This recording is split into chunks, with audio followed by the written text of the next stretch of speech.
พี่น้องซะได้คณะพี่น้องอีจ้อมกับพี่น้องเนาะเป็นลูกของอีลี่ก็เป็นน้องของอันแม่นี่แม่นบ่กับพี่น้องคือกันอีจ้อมบ่แม่อีจ้อมกับแม่นพี่น้องเนาะแม่นบ่อันแม่ของลูกแล้วเป็นเอื้อยของอันเอื้อยลี่หั่นเนาะอันนั้นก็เกิดมาเป็นลูกอันเอื้อยของอันซาลี่ก็เกิดเป็นมุกนี้แล้วน้องของอันแม่นี่ก็เกิดมาเป็นจ้อมเนาะพี่น้องกันเอาบ่ได้ไปเอาอันได้จิได้ไปเอาตัวมูแล้วนี่น่ะเอาตัวมูอยู่ป้าแล้วนี่ถ้าอยากได้ข้าวไล่เราได้เขากินละมาแบ่งกับผู้เฒ่าผู้แก่นี่เด้อไอ้เดี๋ยวบ่ว่างกินดอกไอ้อยากให้เขาได้กินผู้เละพอแล้วโอ้บ่ตื้อมานึงก่อนนึงก่อนเรื่องอ้ายโชคดีเด้อโชคดีบ๊ายบายตอนเช้าเพิ่นหดย่างแล้วเพิ่นมา5ลูก5เมียตอนแรงจักโมงก็ได้หดน่ะ5 โมงหดแล้วก็คือว่ามีแต่หดย่างมีแต่เช้ากับตอนแรกเนาะดีใจพี่น้องเอ้ยสู้ๆน้องเอ้ยมีหยังกันทุกอันนั่นน่ะมาม่ากับมีมาตอนลูกลูกขอบใจพ่อแล้วแน่อันนี้พ่อนี่ก็ซ้ำกับพ่อนำเด้อพอซ้ำกันคือว่าเด็กน้อยเขาจะบ่ทันลืมเนาะหาก็บ่เห็นเฮา2-3 มื้อแน่เห็นบ่อีพ่อเพิ่นก็เอาขนมเอามาเอาคือว่าแล้วพี่น้องเอ้ยเนาะเอามีมาตอนเห็นบ่โอ้ต้มกินเนาะอย่าอีพ่อกินน้ำเด้อพ่อกินน้ำพากันมาแป้งอันนี้เด็ดฮอนเนาะ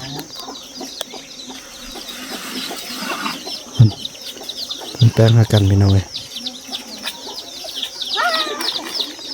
เพิ่นว่าสิบ่เอาลูกเด้เพิ่นสิมีแต่ลูกสาวลี3 คนนี่ก็พอแล้วนี่พี่น้องเพิ่นแปลงให้กันเนาะขอบใจ FC ผู้มีน้ำใจแบ่งปันเหมือนฟ้าบันดาลให้สร้างรายการนี้มาสวยเหลือคนทุกข์คนจนหรือคนด้อยกว่าด้วยแห่งศรัทธาบุญนำพาได้มาห่วมทาง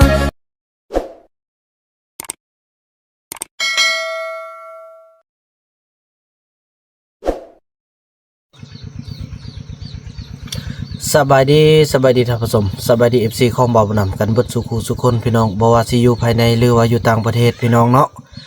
คลิปนี้ก็เป็นคลิปที่ทุกคนได้เป็นห่วงโดยเฉพาะคือตอนนี้บ่าววาดเข้ามาอยู่ที่บ้านพระต้องเหลืองแล้วก็มาจอบอ้อยเอาน้องจอมเนาะแต่ที่สำคัญกว่านั้นก็ยังมีน้องมุกอีกพี่น้องเอ้ยโอ้ตะไลเนาะแล้วตอนนี้เพิ่นยักเมื่อแล้วเมื่อกี้บ่าวคูณเพิ่นสั่งบ่าวคูณบอกว่าเอาเข้าปั่นเข้าให้บ่าววาดได้เข้าบ่าววาดยักเมื่อป้าแล้วเอาสัตว์พอบ่าวบุญนำเซฟทุกอย่างแล้วตอนนี้เข้าก็คือเอาไว้อยู่ข้างในเนาะเข้าไว้อยู่ข้างในแล้วจะบ่ปะคือเก่าเนาะพี่น้องเนาะเด้พี่น้องมาแล้ว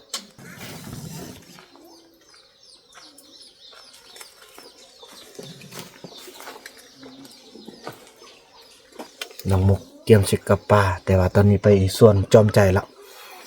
ได้ยินจอมใจว่าสิไปพี่น้องแต่บ่าวนำจะห้ามทุกอย่างบ่าวนำจะเอาเข้าให้กินแล้วให้เขาเมื่อเลยพี่น้องเอ้ยเนาะเพราะว่าเซาลีเป็นห่วงลูกบ่เป็นบ่าวนำห้ามพี่น้องเอ้ยเซาลีเราเป็นห่วงลูกของเราเนี่ยเห็นบอกเขาบ่าวนำเอาไว้ในแล้วปล่อยสงสารผู้ใดไปอีจอมนะมุกกระยามันอีจอมบ่ไปติบ่ให้ไปเด้อไปส่วนมาแล้วพี่น้องเอ้ยเนาะตะไลขนาดพี่น้องจังสั้นแล้วพี่น้องเนาะไปแบ่งเข้าแล้วก็ให้เขาเจ้าเมื่อซะพี่น้องแล้วบ่าวมันจะพาลูกๆไปตลาดต่อเนาะพี่น้องเนาะนี่พี่น้องเอ้ยเนาะโอ้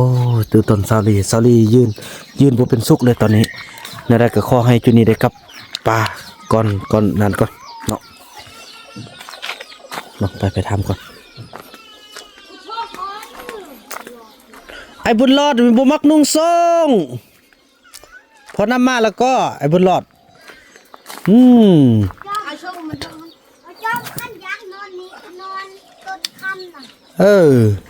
แล้วเป็นไงอันนั้นเด้อ จิบจังน้อยเราเอาไปเนาะออกไปเด้อเพลงอย่าปุ่มนี่บ่ต้องจึกเด้อบัดอีพ่อสิซ่อนเด้อเอาไว้ดีๆเด้อ นี่ให้จอมเอาออกปะไว้เนี่ย เอาเราบ่ต้องอันเบิ่งอีพ่อไปเมียนบ่ไปเมียนก่อนพี่น้องเอ้ยอีพ่อไปเมียนเด้อลูกเด้อไปเมียนดีๆมีจักหัว อันเดียว นี่ ลูก ภาษาลาวบ้านเราจะได้เรียน มีบุญทรงเรือหอม บ่เฮาบ่ได้ไปบ่ซึ่งบ่มียามนี่ นี่ก็หยุดเกียร์ อีนี่นั่นน่ะโอ้ ลูกบุญหลดบุญสมนะ โอ้ยบุญรอดนี่เนาะปลาคุยตลอดเว้ยเบิ่งเด้อไปอันนั้นก่อนอันนี้ไปเมียนก่อนพี่น้อยบ่ทันเบอร์ไว้บ่เนาะซาลีก็เป็นห่วงลูกพี่น้องเอ้ยเนาะปุ่มเอาไว้นี่เอาไว้ซ่อนเขาจะต่อปุ่มแบบเฮียนใช่ได้เนาะเขาจะสิเมื่อละเบิ่งน้องไปอยู่นำลูกไปอยู่นำลูกบ่อีจอมเด้อสำคัญบ่อีจอมให้สิแบ่งเขาเด้อไปฝ้าวท่าพุ่นพี่น้องเอ้ยให้เนาะ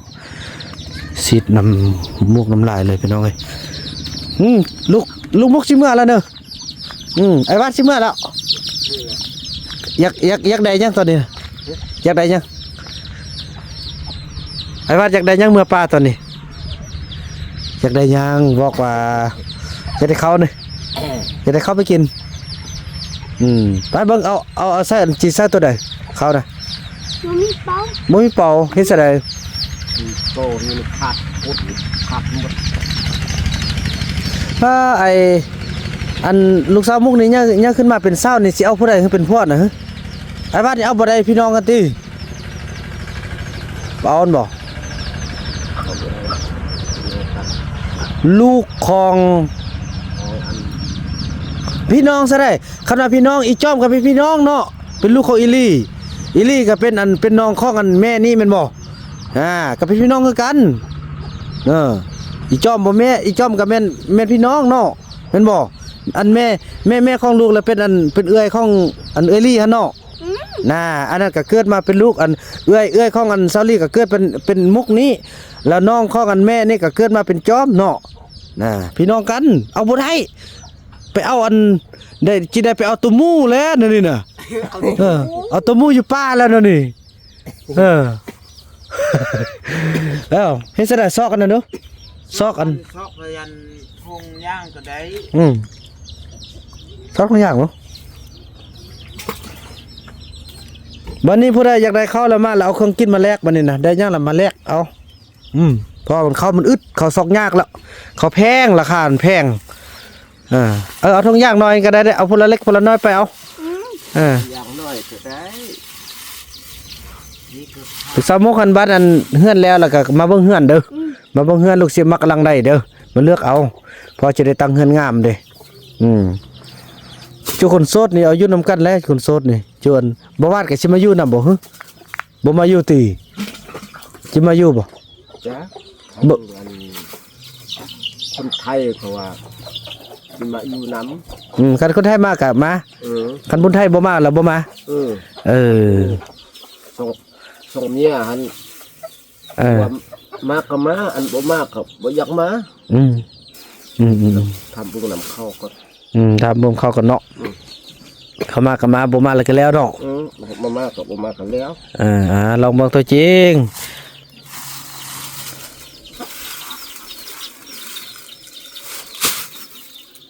นี่คือขาดก้นนี้ตอนกำลังซอกอันที่จะอันนั้นย่าปลาดุกบ่ต้องเอาไปเด้อป้าบ่ต้องเอาไปเด้อของกินเด้อเอาแต่เข้าเด้อปลาดุกเอาไปกินเฮาอีพี่อันบ่ร้อนซื้อเอาไว้ให้เข้าอีจอมเข้าจุนี่กินอีพี่เนาะอันนี้พกไว้ก่อนนี่นะเนาะพกไว้อย่ามันเต้น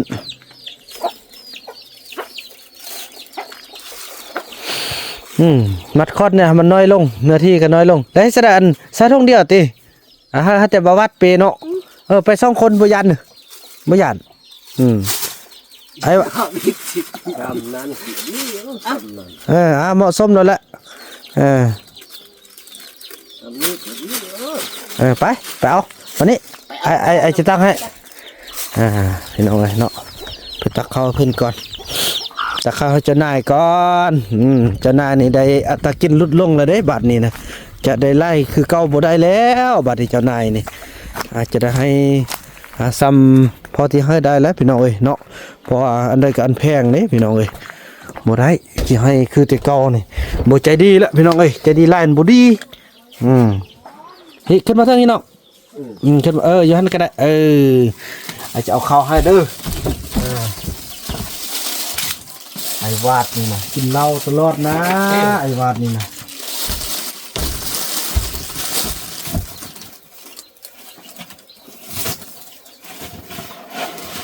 ขันยักนั่นเด้อ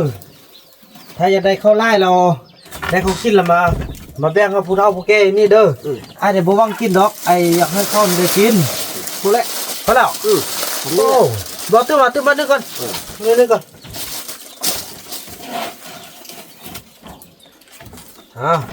นี่ข้าวเจ้าเด้อ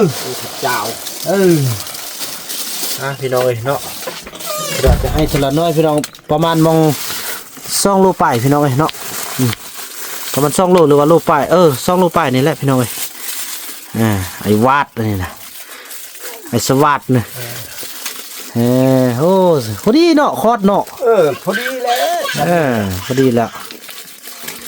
ขยี้เอากันเอาชั้นนี้เกิดชอบบ่ได้ว่าเรื่องอีจ้อมมานะคำว่ามักว่าฮักแท้กะให้มันเยอะก้อนเด้อไอ้บ่ว่าดอกนี้มันยังน้อยถ้ามันเยอะก้อนเรามาอยู่พี่เราเฮ็ดเวียกมันเฮ็ดกะว่าเลี้ยงเข้าได้แล้วค่อยเอาเป็นเมียเด้อตอนนี้ยังน้อยเราเอามันบาปเจ้านายเขาจับเด้อขอบใจเด้อขอบใจคือกันน้องขอบใจน้องคือกันเด้อไม่งั้นแล้วก็มาหาไอ้เด้อไอ้คันไอ้อันได้อันที่ไอ้ให้ไอ้บอดี้กับขอโทษขออภัยเด้ออย่าถือซาถือแม่นยำพี่เข้าก็มีน้องเอ้ยโอ้โหมีตาเพชรตำเจียวพงไอ้คุณบ่ไปที่ป่านน่ะหากโทรศัพท์บ่เต็มเอาซากโทรศัพท์บ่เต็มเถอะมื้ออื่นน้องสิออกไปป้าไปก็ไปตอนนี้เฮาก็บ่มีเวียกแล้วเนาะบ่มีเวียกแล้วทำบ่ไอ้เบิ่งกะว่าเดือน4มอสิลินสงกรานต์เฮาจึงจุดให้แล้วก็มันเริ่มฮื้อแล้วก็เริ่มเสียบเลยแล้วบัดนี้น่ะเสียบเลยเฮาคันเฮาเสียบตอนนี้มันยังใต้ยังฮ้อนนะถ้าเสียบใส่ยามฝนก่อนลุงมุกเดี๋ยวบ่เอาที่เขาน่ะพ่อบุญไทยเอาไปมื้อนั้นแล้วเนาะเอาไปมื้อนั้นบ่หมดเด้อติอันคำกองนี่ก็ได้นี่บ่แม่นตังค่าคำกองว่าใส่คืนนี้ก็ได้บ่นำเอาค่าตังกองแย่นใส่สิบื้อเนี่ยพี่น้องเอ้ยมันบ่เข้าก็รอจับล้านก็เมื่อยนะไอ้คุณได้แล้วเสือมันตนยังไอ้นู่นพ่อบุญไทยจูพ่อคิงบ่ทันได้เสือมันต้นเถื่อบ่พักนี่เด้นี่ก็ไปตัดแน่อันนี้ก็ไปตัดบ่ไปเอาเสือมันต้นก่อนน้องไอ้บาดเอาชนมันก่อนเอามาไว้แม่บ่ซั่นบ่มีอันปูก่อนน้องมีอันเสียบนี่เฮ็ดซะเด้อไปเอิ้นเข้ามาเด้อเอิ้นว่าสิว่าไอ้บุญนำบอกกันให้พากันมาแล้วมาตั้งอันรับมันเอาไว้มื้อนึงเฮาจุดแล้วเฮาสิบ่มีอันเสียบว่าสิเด้อบ่มีอันเสียบบ่มีอันเสียบนอก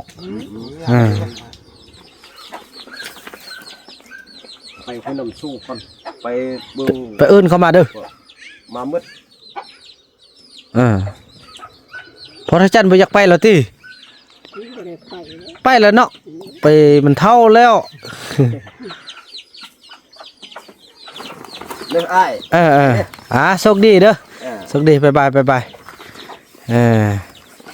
เราไปป่าไปป่าเบิ่งดูแลสามุกให้ดีๆเด้อโอ้ไอ้วาดนี่สิได้ไล่เมียติยามมานี่น่ะถือว่าข้ามเผ่าพันธุ์เลยมีแต่บ่วาดเด้บ่วาดนี่เป็นผู้ใดวะเอาเด้อลูกเด้อลูกมกโชคดีเด้อมานั้นเราคันมาเลยพ่อสิซื้อขนมมาเด้อนั่นแหละโชคดีลูก พี่น้อยเนาะต้องบ่ดีนำเข้าเพื่อบ่ให้เขายานพี่น้อยบางเทื่อเขาบ่ย่างดอกบางอย่างเขาก็ต้องซ่อนเขาบ่แม่นจะเขาคุมเฮาตลอดคันว่าที่เว้าหายแบบนั้นตลอดเลยก็สบายอยู่ดูต้นบัดเขาเจ้าต้องการเข้าต้องการน้ำเขาเจ้าก็สิบ่กล้ามาเนาะวิถีชีวิตตัวผิดหวังมื้อนี้เนาะบ่ได้จอมใจเมื่อบ่ได้บุญยงเมื่อแต่ก็บ่แน่พี่น้องต้องได้ระวังบ่ฮู้ว่ามื้อใดจะหลุดมือไปเพราะว่าเป็นห่วงเพราะเซาลี่พี่น้องเอ้ยเซาลี่นี่อยู่บ่ได้นอนบ่หลับเลยเนาะเพราะว่าเห็นสภาพแบบนี้มาเขาเห็นแบบนี้เซาลี่ก็คงจะไปแล้วลูกคงจะดีใจแล้วล่ะพี่น้องนี่อีมุกไปแล้วบ่พอสั่นต้องให้แน่ใจพี่น้องตอนนี้ฮอตนี่แล้วต้องให้แน่ใจให้ฮอตพี่ก่อนบ่พอบ่นำจะไปตัดเบิ่งยานบางเทื่อเขาสิเสื่องเล็บยานไปฮอตบ่ได้บ่นึงแล้วเขาสิกลับมานะพี่น้องเนาะเบิ่งมาอยู่ลัดพี่พอเฮากล้องเฮาซูมได้เด้พี่น้องเอ้ยไปอยู่พี่รอท่าเพิ่นคันว่าบ่วิดผู้นั้นแสดงว่าเขาบ่ได้เมื่อเท่าเด้พี่น้องเอ้ยเขาจะยังกลับมาถึงได้เราต้องเบิ่งให้ละเอียดเนาะณที่นี้ตอนนี้เขาอยู่หันเนี่ยเห็นแล้ว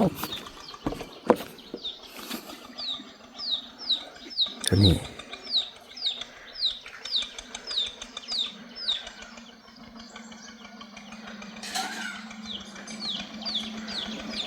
คนนี้แล้วโอ้ย่างกันย่างห่างกันเด้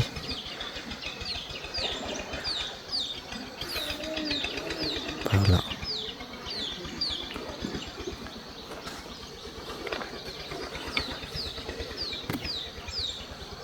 สละเฮ้ยเดี๋ยวกำลัง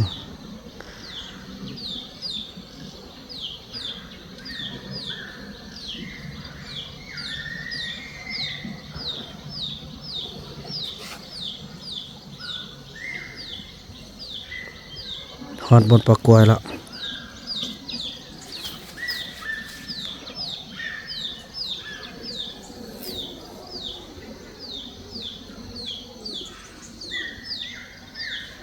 เอาเมื่อแต่นอกบุ้งใน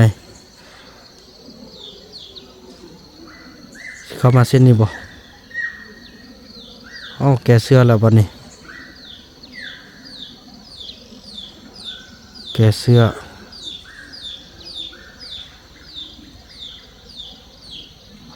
ต้นไม้นี่สมบังนี่สมเนาะเขาเห็นยังวะ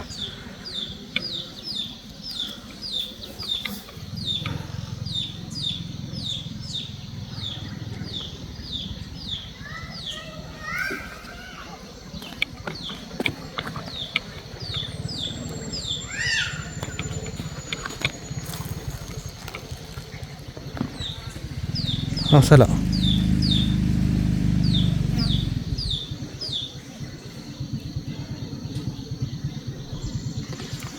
โอ้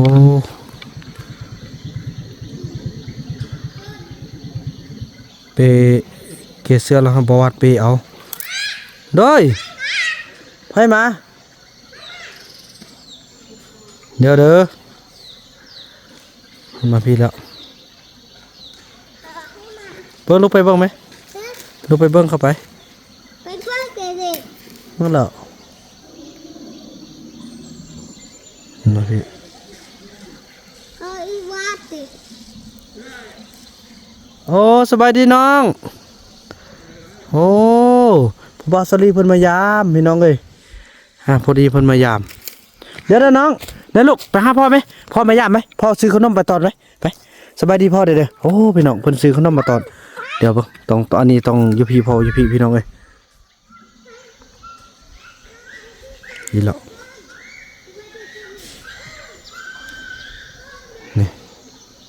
โอ้สะเตาอ่ะสบายดีมีพ่อไหมเพิ่นก็สร้างเบาเด้อยู่นี่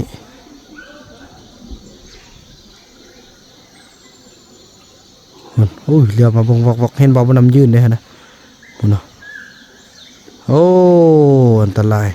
คอยช่วยพวกเจ้าสุดที่แล้วเด้อพวกเจ้าอย่าสมาทำลายแผนของคอยเด้อขอยอยากให้พวกเจ้ามีห้องมีเฮือนมีดินมีดอนมีที่เป็นของพวกเจ้าเองแต่พวกเจ้าอย่าสมามางเด้อถ้าพวกเจ้าบ่อยากอยู่พวกเจ้าก็ไปอยู่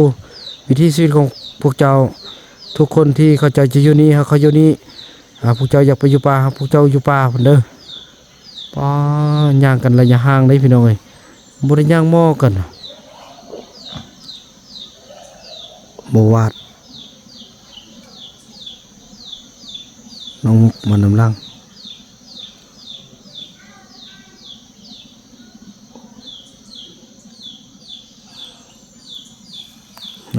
ก็สิแม่น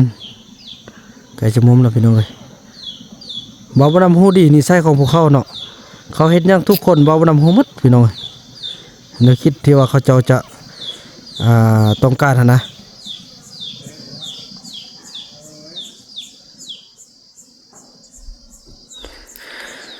วิทย์เลยเด้พี่น้องเอ้ยน่าจะโอเคละบัดนี้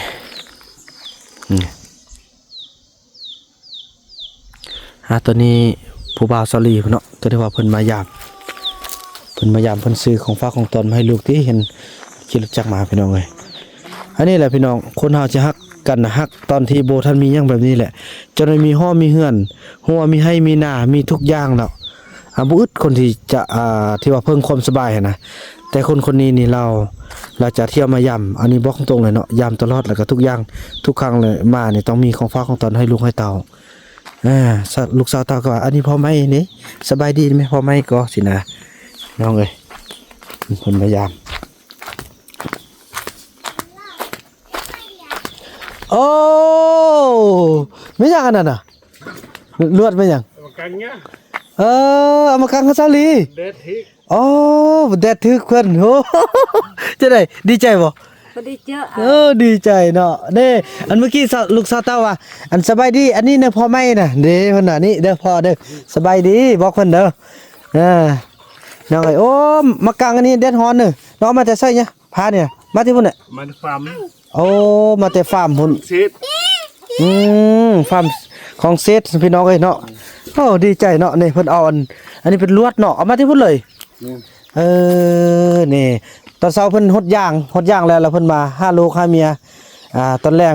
จักโมงก็ได้หดนะ5 โมงหดแล้วก็คือว่ามีแต่หดย่างมีแต่เช้ากับตอนแรงเนาะดีใจพี่น้องเอ้ยสู้ๆน้องเอ้ยมีหยังกันทุกวันนั่นน่ะมาม่ากับมีมาตอนลูกโอ้ลูกขอบใจพ่อแล้วแน่อันนี้พ่อนี่ก็ซ้ำกับพ่อนำเด้อพ่อซ้ำกันคือว่าเด็กน้อยเขาจะบ่ทันลืมเนาะหาก็บ่เห็นเฮา2-3 มื้อแน่เห็นบ่อีพ่อเพิ่นก็เอาขนมเอามาเอาคือว่าแล้วพี่น้องเอ้ยเนาะเอามีมาตอนเห็นบ่โอ้ต้มกินเนาะอย่าอีพ่อกินน้ำเด้อพ่อกินน้ำเด้ไอ้ข้อต้มทุ่งนึงเด้อโอ้น่ะบุญรอดแกกินเด้อนี่มีบักไก่ลายนี่บ่าวบ่าวกะสิข้อไอ้ข้อทุ่งนึงเด้อโดยลูกต้มเลยต้มเลยลูกหุ่นพระจันทร์โดยโอ้หุ่นกลางนี่เฮาเมียละเฮาลูกเฮาเมียพี่น้องเอ้ยป้าพี่น้องเอ้ยจังซี่ได้คนมีแนวคิดพัฒนาเนาะมีแนวคิดพัฒนาก็จังซี่แหละพี่น้องบ่นำบ่ได้บอกเลยแล้วเพิ่นฮู้เองพี่น้องเพิ่นมาลิ้นเพิ่นเห็นแดดอันทึกเฮือนของเซาลีผมโดยครอบครัวเพิ่นขอบใจเด้อน้องเด้อ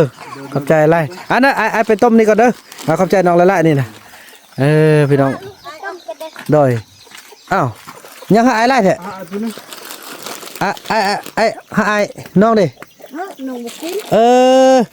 นี่น้องรีเพิ่นมักกินอันนั้นก็มักกินมีอันไวๆแม่นบ่มีไวๆแต่อันนี้มีส้มเพิ่นว่าเพิ่นบ่ปานใดแต่ว่าลูกมักคือกันขอบใจซะนะเจออันกรรมการเป็นผู้จัดการโอ้ไอ้บุญรอดก็ได้อันนึงเด้อลูกแต่2 อันโดยไปให้จอมใจอันนึงเด้อเนาะโดยไปเพราะเล่นตัวนี้ก็ดีโดยแล้วจอมใจบ่ได้ไปพาติมื้อนี้พ่อพาไปเที่ยวตลาดพี่น้องดีใจเนาะพอดบ่น่าเชื่อพี่น้องเอ้ยอันนี้แหละคนเฮาจะพัฒนากันเว้ย พิ่นพากันมาแป้งอันนี้แดดฮอนพุ่นน่ะเพิ่นแป้งหากันพี่น้องเอ้ยเพิ่นว่าสิบ่เอาลูกเด้เพิ่นสิมีแต่ลูกสาวลี3คนนี่ก็พอแล้วนี่พี่น้องเพิ่นแป้งให้กันเนาะโอ้ดีใจมีคนสวยแฮงสวยงามตอนนี้พี่น้องเอ้ยจังซี่โอ้สิ่งที่มักเนาะนี่แหละพี่น้องเอ้ยคนเฮาเบิ่งกันเนาะเบิ่งกันตอนที่บ่มีหยังนั่นนี่แหละพี่น้องเอ้ยจังได๋คือบ่าวนำว่าแหละมีหยังมาแล้วมันก็ทุกคนมันไผสิบ่อยากสบายเนาะมันก็สบายแต่ว่าก่อนที่จะได้สบายนี่ต้องผ่านจุดทุกข์นำกันมาแบบนี้แหละพี่น้องเอ้ยจึงว่าเป็นความรักที่แท้จริงพี่น้องเอ้ยเนาะบ่เห็นแก่ใดพี่น้องเนาะบ่รังเกียจบ่อะไรอย่างต่างเห็นฮักกันในแต่ต้นเสมอไปพี่น้องโดย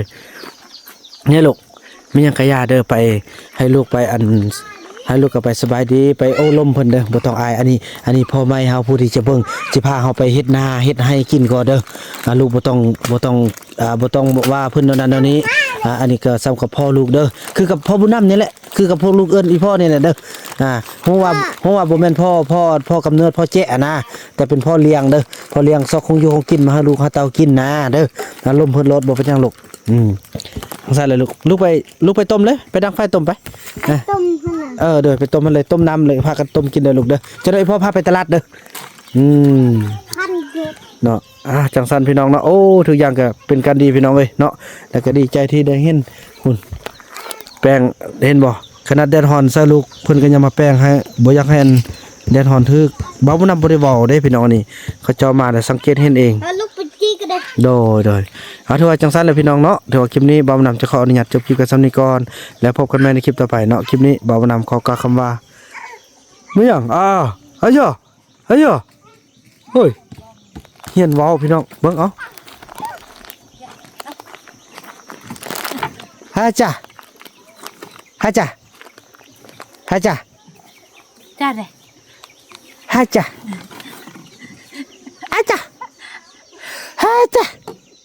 จ้าเลย เด้อฮาจ้ะเด้อฮาจ้ะก่อนเอา ขอได้ กี่เด้ข้างนกพูน ฮาจ้ะ กี่ไหมพูน โจฮาจ้ะ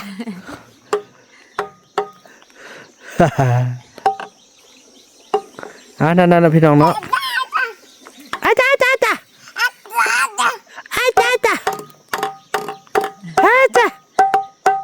เลย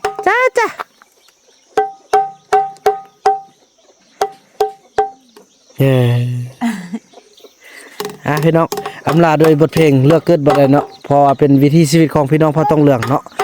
บางคนก็บ่เห็นเขาเจ้าเมื่อก่อนว่าเป็นแบบใดเนาะ